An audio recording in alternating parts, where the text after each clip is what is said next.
Whoa, these new ICE trains are crazy. This is the newest high-speed train in Germany, the ICEL. No, don't click away, Americans. That stands for Intercity Express Low Floor. Now, if you've been watching this channel for a bit, well, first off, if you haven't been, hi, hello, I'm Jamie. Hope you like trains. But if you've been watching for a bit, you'll know that a few weeks back, I went to the ICEL unveiling event in Berlin at Ostbahnhof, and I was a bit underwhelmed by the event and didn't really get to take a great look on the train.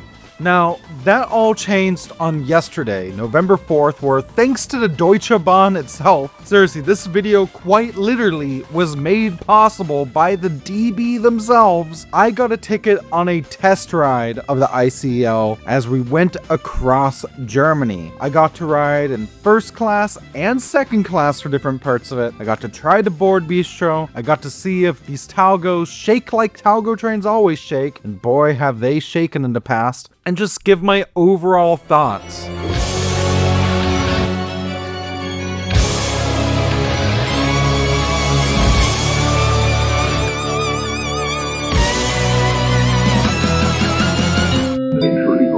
I feel like it's so fitting that right as I get to open up here about the RE5 from Cuxhaven via Stade getting canceled. Thanks, y'all. Anyways, hi from Hamburg Hauptbahnhof. Today No, it's okay. Take your time. No, I wasn't saying anything. So today I'm taking an 1 month early ride on the ICEL. Thank you for the invite, Deutsche Bahn. And I'm testing out my new wireless lav mic. Thank you, Patreon. So, yeah, let's do it. Let's take this ICE to Hanover to go ride the new low floor ICE. Now, you may be wondering, why am I doing this voiceover instead of on camera? As it turns out, actually, I'm not sick anymore. This just kind of felt thematically consistent editing wise or something like that. Now, I want to give full disclosure before I go further into this video. I was given tickets by the DB themselves for this test ride. On here, I rode with two companions who were both DB employees, along with my friend Briscoe, who also is doing a video on it. They were super cool on there. They actively encouraged me to get footage of anything I thought was cool, and they had folks on both the DB and Talgo on board to answer all my questions. So, I really don't know what else to do to pass the time, so maybe I'll go to like a McDonald's or something. But yeah, the ICEL, I guess to go over from this perspective, I went to the event in Berlin a few weeks back. I thought the train itself seemed cool, but of course I had some thoughts on the event itself. Yeah, that video got an okay bit of traction, and among other things, I got invited to this test ride thanks to some wonderful folks at the DB, and also the DB now follows me on social media, which is really cool. Be very honest, it's one thing to see a train like this stationary, but I did ride Talgos as a kid on the Amtrak Cascades, and as you may or may not have gathered from the 7-mile spanking machine gif I used in the last video, I didn't think they were the most comfortable, but let's see how these DB ones compare. For recap before getting there, what is the ICEL? Unlike most Intercity Express trains in Germany, which are multiple units or locomotive called with a cab car, but that they look kind of similar. The ICEL looks more similar to IC trains in Germany, where you have the full consist, but it's loco hauled, except for the one we rode on yesterday, which funnily enough had a Siemens Vectron locomotive on both ends of it, which is kind of interesting. No clue why they couldn't use the cab car. Right, they just said it's coming, but I'm actually not sure from which side, so we'll figure it out. I'm being first class today, so that's exciting.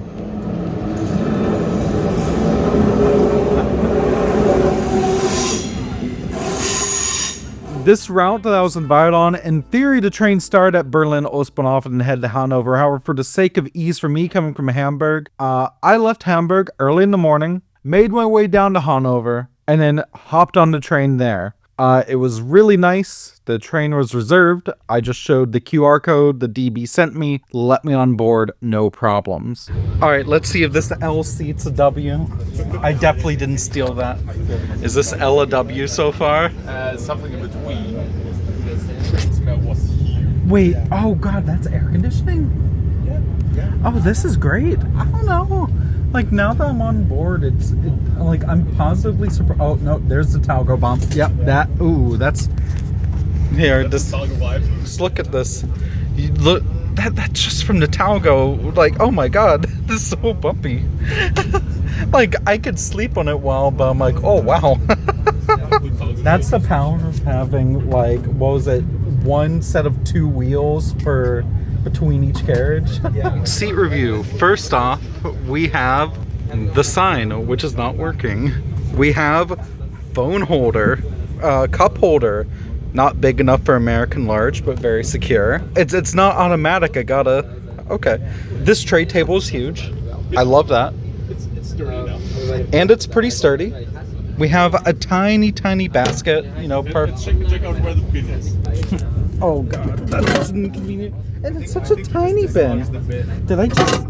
Oh god. Don't ask about the bin. I'm sorry, Deutsche Bahn. You have to check the recline. Yeah. Oh yeah, well first let me try out the footrest. Ooh, oh, I like that. This is the recline, right? Yeah. Oh, is this... There's more recline in the middle of the seat. Oh, when? Wait, this is super recline. Amtrak, what the hell were they doing? This is great. I have like a little... Oh, is that a touch reading light? Where are the outlets? It's on your left side. Auf den linksten Seite. Oh, I see. So no wireless charging, no USB. However, God, this recline is great. It's way better than a lot of new trains I've tried. Blind. The one thing that I saw in a Trains Are Awesome video recently that I can finally say for sure is new train smell does exist. Yeah, it does. Alright, let's see how the 2 seats compare to my singular bachelorette seat. Oh, so we have dual cup holders. We have a padded thing. And a Brusco. Hello. Pollution. Yeah, that's pretty good. I'm really happy I got to kick Felix out of his seat. Our route yesterday went from Hanover, where I boarded, down to Dusseldorf, where we had a couple-hour break for lunch, which I had some delicious katsu in Little Tokyo, before heading back up on a slightly different route through Hanover, all the way to Berlin Ostbahnhof. I should mention it wasn't just myself and other creators or press on there. DB employees, along with their friends and family, were allowed to come on this ride as well, which meant that the train was packed, but still had that new train smell, which, yes, is something that I'm now aware is very real. And just the overall energy was very, very good. Like, I just want to address the test ride event itself of how it was done, and I just want to say that compared to the previous one in Berlin Ostbahnhof, this one was a very, very good event. Folks were attentive, happy to answer questions. The folks I talked to from the DB, like Cody for instance, y'all were amazing, seriously amazing. Now, gassing up the DB aside, let's talk about the ICEL, or should I say, the Talgo 230s. Okay, we're already starting to get a little bit up to speed, and I gotta be honest, already I can tell that the second class seats are a good bit harder than the first class ones. Yes, but they had to resign also. Well, first things first. Bag track up there, table, Brusco. Shared armrest. Same outlet. No reading light. Shade is still very nice. Still has new train smell. This armrest isn't as nice as the other one. I would call this a really nice for second class? First class on a regional? Yeah.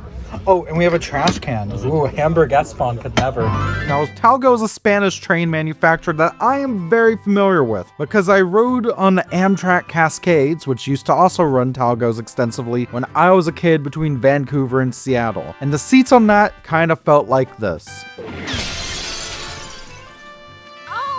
That was my big worry going into the ICEL, because while I saw videos and stuff of the interior and got a little bit of a peek at it when I was in Berlin last, how a train looks paused and how it feels paused is very different than how it feels in motion, especially on this particular route, which both goes on shared routes through the Rhine-Ruhr region, while also going on the proper high-speed line when it turns towards Berlin. So this is the bathroom.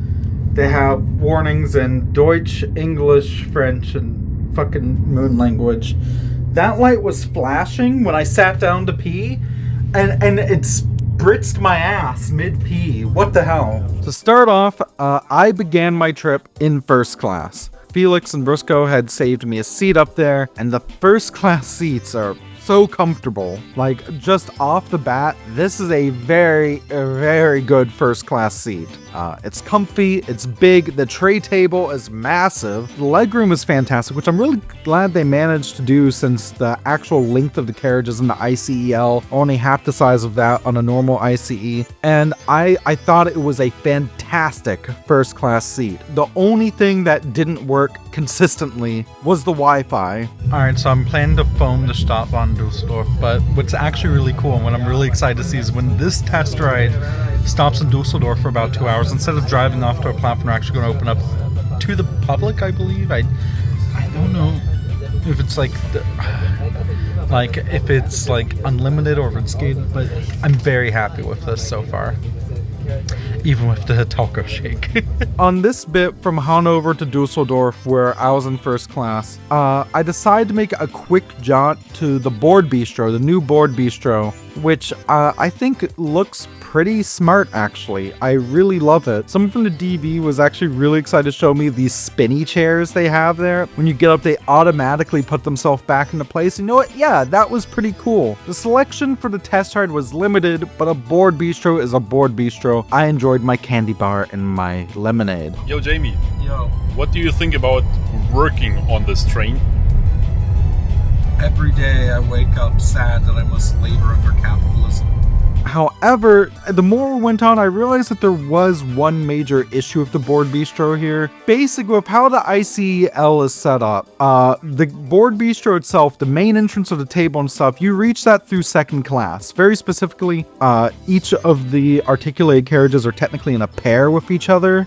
So while only every other carriage has bathrooms, for instance, you're only traversing the length of a normal ICE car, if that makes sense. The married pair carriage for the board bistro was actually the children's carriage, which had this adorable like dinosaur artwork on there and such. While I didn't get a good peek at the play area because obviously there were actual children using it, the lack of any crying or whatnot makes me think that the DB was doing a pretty good job for the kids here. Now back towards the board bistro, you have to enter the board bistro from second class. That's where the big wide way. If you want to come in from first class, you have to go through this really narrow hallway. It doesn't feel accessible in the slightest. And without even going into the accessibility nightmare that is, I was told on the trip that this is leading to issues with first class meal deliveries from the board bistro due to how narrow it is, how they're debating even suspending seat deliveries of first class food and drink when they go into normal service. Because yeah, this isn't great. I would have maybe, I don't know, turned this carriage the opposite direction?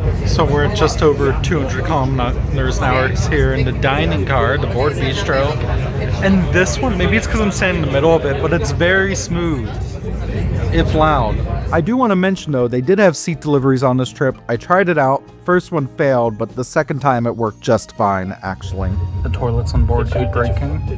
When we reached Dusseldorf, I took that break in Little Tokyo, and we got back on. We decided to ride second class, but in a bay of 4 with a table. And I must say, while I think the second class seats are decent enough as far as a premium product goes, you know, they're decent enough. They're not like amazing, but they're decent enough. This is where we really started to notice some bigger issues with the ICEL. Okay, interesting. We have found a loose ceiling panel. Interesting. First off, the Talgo shake is alive and well. Here's some videos we took of stuff just shaking around. It's because each carriage shares only one pair of wheels. That's 2 wheels for the bogies. So basically, most of the carriage is suspended. Sitting down, especially in second class, and especially on the high-speed line, it's bumpy. It is shaky, and a little loud, too. On some sections of the Rhine Ruhr where we weren't up to high speed but we were crossing switches, I swear I felt every single different part of the points as we were crossing over the switches. It was a little bumpy. What I also want to mention with the second class is that this is where we started noticing some build issues. First off, here's a bathroom review.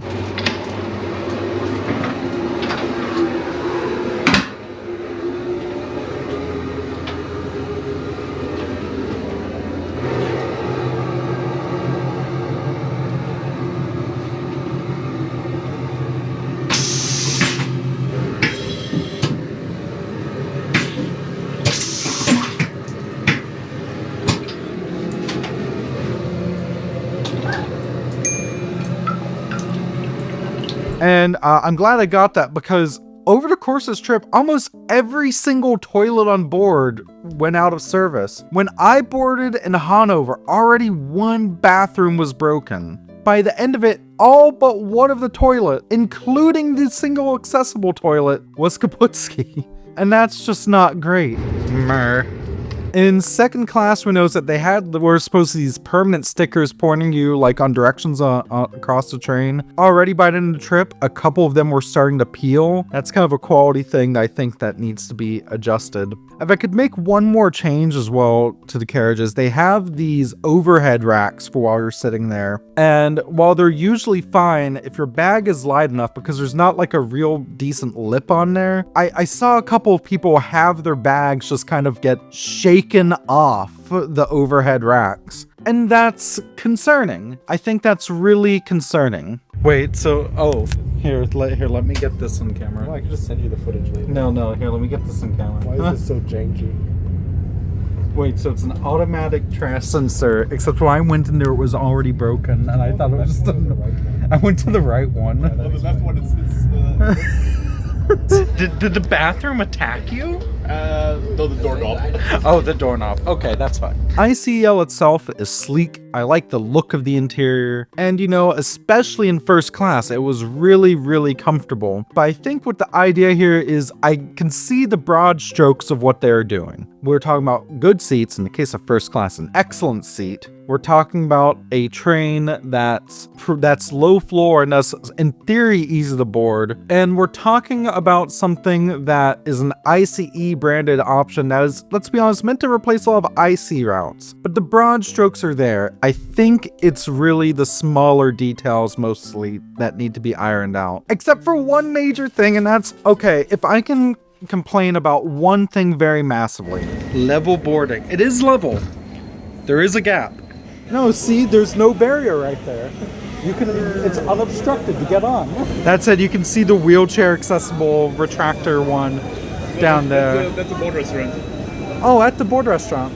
I was under the impression it was supposed to be an accessible option, right? It was supposed to be the more accessible ICE. Low floor boarding, level boarding, step-free access. Let's go through this. First off, at stations, only some of the cars deployed gap fillers, and these gaps are pretty big. Like, look at that. I think a small child could fall down there. In addition, there is only one designated wheelchair carriage, and it's just a normal Talgo length carriage. It's not a ton of wheelchair space. Now, being low floor, I will say it's pretty easy to board off a bike, and the bike storage is really sizable for this type of train. I love the amount of bike storage, but on the topic of accessibility, it's one of those bike storages where you have to physically lift your bike up and secure it vertically, and I'm not the biggest fan of those. I know that's very popular in the UK. I just kind of see that as like an accessibility issue, especially as more and more people travel with e-bikes. On the topic of accessibility as well, I mentioned the very narrow path you have to go through to get into first class. And not only is that not wheelchair accessible, but once again, this is an ICE where the only wheelchair or accessible bathroom is in second class. Just a heads up for the future, DB. People with disabilities deserve to be able to ride first class too, Finally, in regards to being step-free, it is mostly step-free. However, you notice that this one carriage near the front, near the locomotive, I think is raised a bit. And to get up to those seats, you do need to go up to 3 steps. So it is not an accessible ICE. Look, there's no steps to get onto the train itself, and at stations in the Rhine-Ruhr at least, it was level boarding. Now, some of them were pretty weird. Take a look at this one here where we stopped where the train didn't even fully fit on the platform. I like the broad strokes of the ICL, but I think it needs some tweaking. I would like to see how this compares to the other Talgo 230 sets being rolled out across Europe right now. This past weekend, the first ones went into service in Denmark, and I believe those will soon start serving their route from Copenhagen to Hamburg. In addition, Flixtrain, who operates trains out of Germany, has also ordered some, and I want to see how theirs compare. I do not think it's a bad train, and that's what I want to say. It is an okay train. It's still lacking some of those details to truly be a great premium product. I say this not because I don't want to see it on the rails, but rather because I want to see it reach its full potential. And as it is, it's just kind of a nicer IC. But maybe that's what all it needs to be an ICE nowadays. Well, everyone, we've made it to Berlin. Before I get off, I have one more big update. Not only has, what, pretty much every other toilet broken? Like 80% of them. But now even the singular reduced mobility toilet, which at least is somewhat near to first class, so is usable. Or sorry, is no longer usable. I just realized, is that narrow pathway from the board bistro to first class? That's not wheelchair accessible. I don't think so. Oh, so another ICE with no first class wheelchair accessible toilet. Hey Jamie, I have a viewer question. Yeah, what's the question? What's the difference between an ICE, an IC, and just an RE or an RV? Oh god, that's my next video.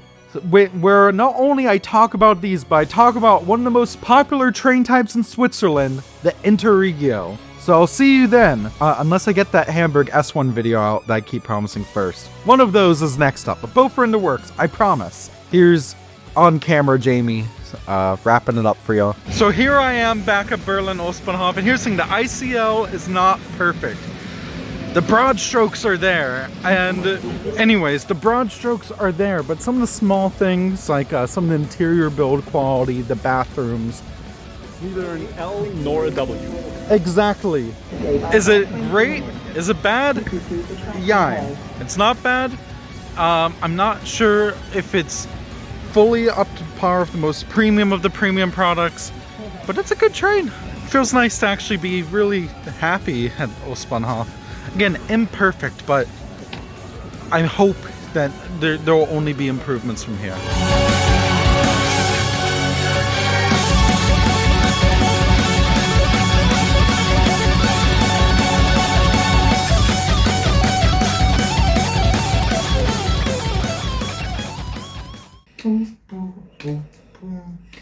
Don't record me to ding-dinging.